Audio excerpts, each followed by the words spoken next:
سلام برم شما عزیزان، امیدوارم همه شما خوب هستید. ما امروز درس جدید را میخونیم.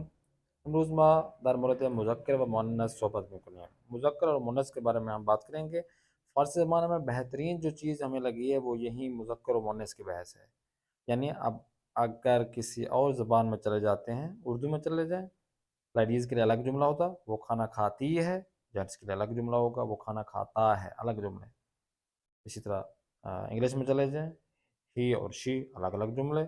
عربی میں ایسے زیادہ جملے. ہر زبان میں ایسا ہوتا ہے کہ لیڈیز کے لیے الگ اور جینٹس کے لیے الگ الگ جملے یوز ہوتے ہیں، مگر زبان فارسی وہ زبان ہے کہ جس میں لیڈیز اور جینٹس کے لیے ایک ہی جملہ ہم یوز کریں گے.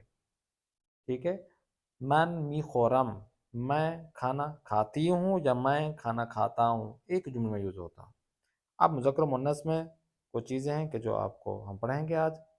مذکر میں دیکھیں، مرد، شوہر، پسر، پدر، خروس. خروس مرغا ہو گیا، اور مرغی کو مرغ بولتے ہیں فارسی میں. پدر بزرگ، پزشک مرد، دانشجوی پسر، برادر. اب اگر اس کے مخالف دیکھا جائے، مرد کے لیے زن، شوہر کے لیے ہمسر، پسر کے لیے دختر، پدر یعنی مادر، خروس مرغ، پدر بزرگ مادر بزرگ، پزشک مرد پزشک زن،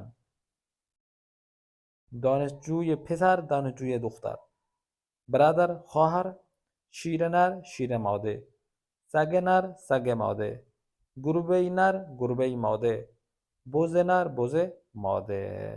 تو دیکھیں اس میں جو نا ضمیر، یہ جو مذکر و مؤنث کی بحث ہے، اس میں نام تو الگ الگ آئیں گے کہ ایک طرف مذکر ہے ایک طرف مؤنث ہے، یہ الگ الگ یوز کیے جائیں گے جملے کے اندر. مگر جب ایک جملہ ہوگا جو کسی کے متعلق ہوگا تو وہ دونوں کے لیے متعلق لیں گے، لیڈیز کے لیے بھی جینٹس کے لیے بھی وہیں ایک ہی جملہ یوز کیا جائے گا. جیسے کہ میں نے عرض کیا آپ کو، او غذا می خورد، وہ کھانا کھاتی ہے یا وہ کھانا کھاتا ہے. اب او غذا می خورد، اس میں کوئی یہ نہیں بتائے گا کہ یہ لیڈیز کے لیے یا جینٹس کے لیے ہے. جہاں فٹ کرنا چاہے فٹ خود بخود ہو جائے گا.